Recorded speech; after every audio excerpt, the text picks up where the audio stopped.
Back in Shelby land again. Continuing along on the 86 Carroll Shelby Dodge Daytona Turbo-Z. Click up here for a playlist if you don't follow along. Let's get to it. My name's Austin. This is the Mopar Garage and we build cool stuff in here.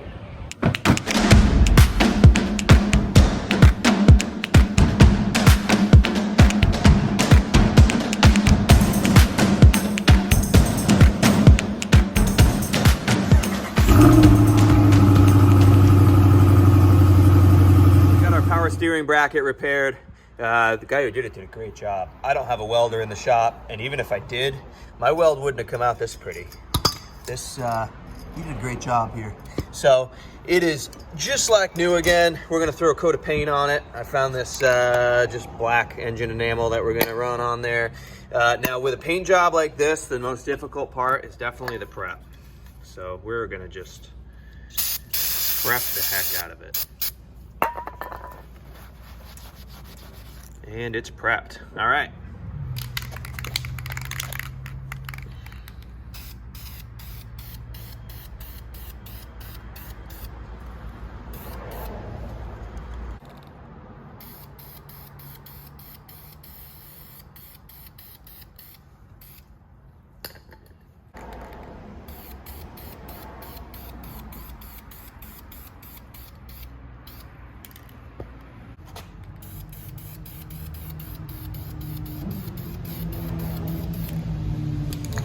It's actually gonna match up really nice. While we wait for that to dry, we're gonna clean our intake manifold. The best engine degreaser that there is oven cleaner, period. Nothing works better. Thank you to Mr. Sampson Andrew of V-Belt & Son for that little tip. This thing obviously is filthy. We had a turbocharger that was just hemorrhaging oil and just got everything really nasty. So, oven cleaner to the rescue. Once that stuff sits on there for 10 minutes or so, 5-10 minutes, I usually take a pressure washer to it. I don't really feel like setting the pressure washer up, so I might just take a high pressure hose to it. And a lot of that should come right off.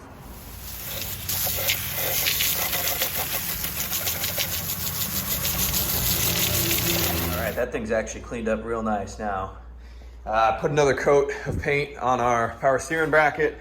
So in the meantime, while that's drying, I'm going to, I found some 1/4-inch fuel line. It's fuel injection stuff.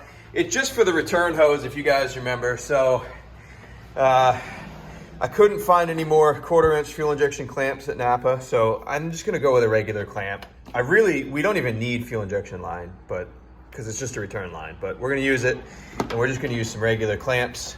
So we're gonna slap that on real quick.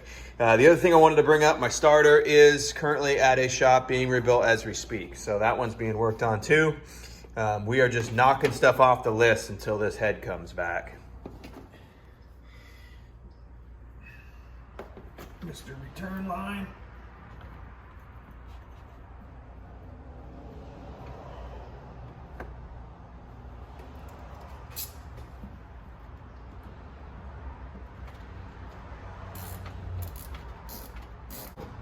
It's not crucial that we even replaced it because the line that was on it was pretty new, but we're going to because we want to be able to say we did. So here's our fuel regulator. Hook this side in, and hopefully by the time we get this done, our power steering bracket is dry. So we can throw that in. Or do we wait until we put the head on? No, because then we got to get back in behind here. Nope, we're going to put it on now.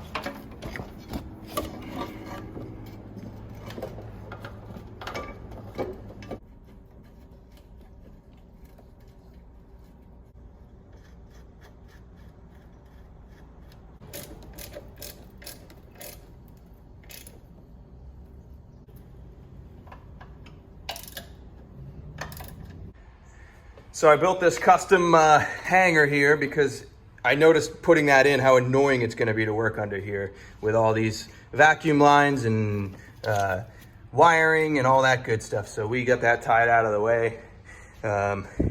And I don't know if you guys noticed or if I'm even gonna show it in that section, but putting this guy in, we did break a very brittle vacuum line. I've redone almost all the vacuum lines on this thing, but not quite. So this goes, let's trace it back. What's this guy here? Okay. So that goes into our vapor canister on the left side, and then goes to out across. There's a PCV valve. What else is here? That goes to the throttle body. Okay, so it just kind of, it's just an emissions thing. So it goes, it's this guy here. It goes some vapor canister here to all this mess. So, okay. Well, guess I'm gonna pull this vacuum line here and replace that. Probably a good thing. So this vacuum line here, I just pulled this side off the evap canister over there. It's got this oddly specific end that slides into these rubber pieces. Like it goes in, I think you can see how it goes in. And it's pretty specific. I think what I might do is just do more of a repair on this, where I just grab a line that fits over the end on this and then go over the end on that side and just have like a patch. I might do that because these things are pretty unique, and I just went on Rock Auto and they don't sell them. So unless I can find that, or unless one of you guys has an idea on where to find these things, maybe I'll do a little Google research on it later on. But I think for now the plan is I'm gonna get a vacuum line that slides over the top of this and just patch it that way, because it's in behind the motor, no one sees it. Well, it's not behind the motor, but it's like over between the head and the intake log. So that's probably the way I'll patch that one. So this 1/4-inch fuel hose actually fits perfect over this vacuum line. Like really nice. And then it like suctions itself on there. So that ain't coming off. That's what I'll use to patch it. We'll cut a section of this out. This was the 1/4-inch line that was on the return side of the fuel. And we'll just reconnect this hose that way. And it'll be like it never happened. I mean, it essentially never happened. What a repair. Until I break it again, putting the head back on. But for now, it never happened. All right. Last thing we'll do is, I may not even put the new radiator hose on yet, because it'd be kind of in the way of putting the head back on a little bit. So maybe we'll hold off on that. I got the clamps, so we'll get it all ready to go on,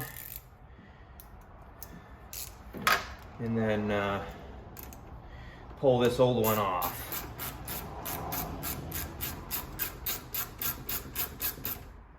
Because these hoses have had it.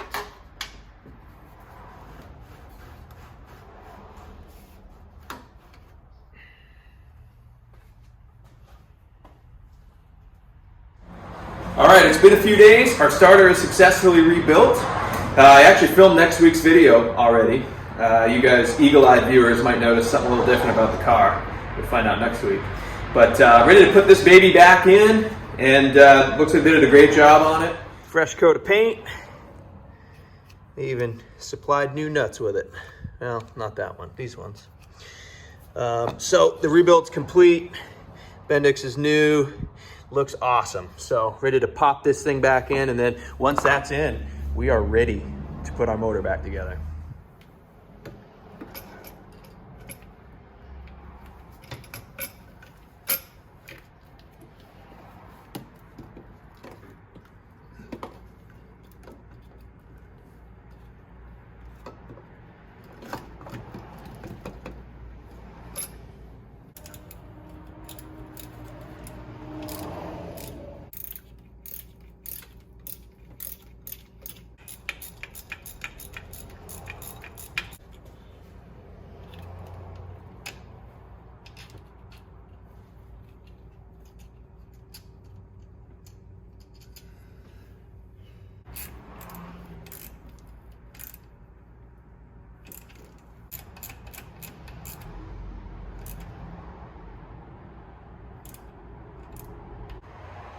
Just like that, my friends, we are ready for engine reassembly. All right, our engine's ready to go back together, which is awesome. We're just waiting on some parts, our head, our turbo, then she can go back together. I just ordered the last of the parts that we're gonna need to finish assembly on this car completely and be ready for a test drive. So we are getting close. I mean, this thing may be on a test drive, fingers crossed, early March, late February. I mean, it's gonna be pretty awesome. I've got some cosmetic stuff to do after that. I mean, I've got like, you know, this missing trim piece, stuff like that, which I have. Mirror lens, which I have. You know, there's a few things. A-pillar on the passenger side, which I have. So, I mean, we are just about ready to rock and roll with this thing, man. This is exciting. I still have another few weeks to wait for the engine to come back together. For you guys, it'll probably be a couple weeks too, but can't wait, man. I'm ready to get this thing rolling. If you made it this far in the video, comment down below. We don't got no time for aftermarket starters. That starter rebuild turned out awesome. Appreciate you guys. Thumbs up the video, subscribe to the channel. We are really starting to grow now. We'll be monetized in no time. We'll see you guys on the next one.